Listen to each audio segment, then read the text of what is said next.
Social selling is het gebruik van sociale media om klanten te vinden, klanten te zoeken, klanten te benaderen en met hen een relatie te bouwen, zodanig dat je op het einde van de rit eigenlijk aan die mensen iets kunt verkopen, natuurlijk met behoud van marge. Maar eigenlijk moet je het een beetje bekijken als in het echte leven doe je waarschijnlijk vaak aan netwerken om je producten en diensten in de kijker te zetten. Social selling is eigenlijk hetzelfde, maar digitaal. Het is gewoon de digitale poot van wat je in het echte leven doet. Je gaat waar je klanten zijn en je gaat eigenlijk hetzelfde doen wat je in het offline gedeelte doet. Je gaat relaties opbouwen, zodanig dat je op een bepaald moment met die klant kunt praten over zaken doen.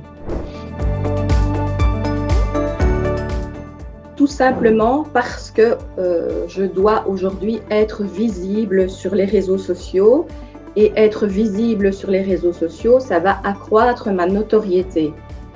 Donc pour donner un exemple, en janvier 2020, il y avait 11 492 641 Belges. Ça, ce sont les statistiques du SPF. Et sur cette population belge, il y avait 6 500 personnes qui ont un profil Facebook. Il y a 3 800 personnes qui ont un profil LinkedIn. Il y a 3 500 personnes qui ont un profil Instagram. Donc, ça fait une population énorme qui est présente sur les réseaux sociaux.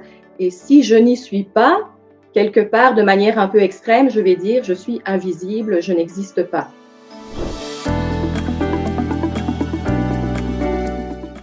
Ik denk in alle eerlijkheid, als je kijkt vandaag naar welke platformen waar moet je gaan inzetten, dan is het ofwel LinkedIn, als je doelgroep vooral professionelen zijn, of Facebook als je doelgroep consumenten zijn.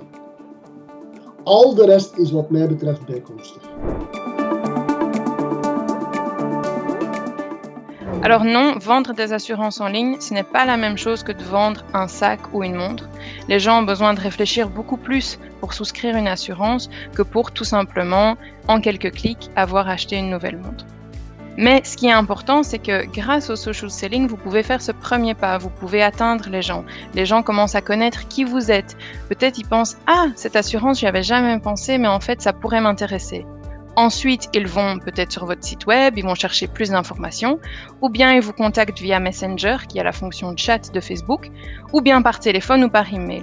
Donc peut-être que oui, faire du social selling dans le monde des assurances, ce n'est pas tout à fait la même chose parce que la publicité en elle-même ne va pas faire tout le travail pour vous, mais elle sera cette première étape qui va vous permettre de rencontrer les gens et d'aller chercher leur intérêt.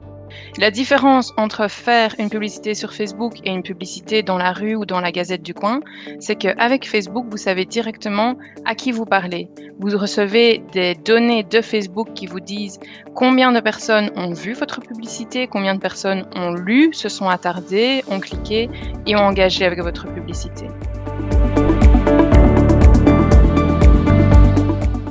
Moi, je pense que si la vente sociale est un outil qui doit être utilisé par les courtiers, c'est utile, c'est même indispensable en fait, tout en étant réaliste.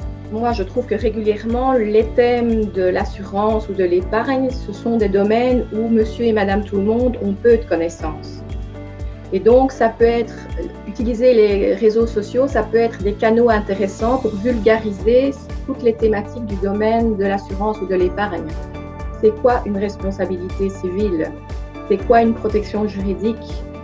C'est quoi une PLCI?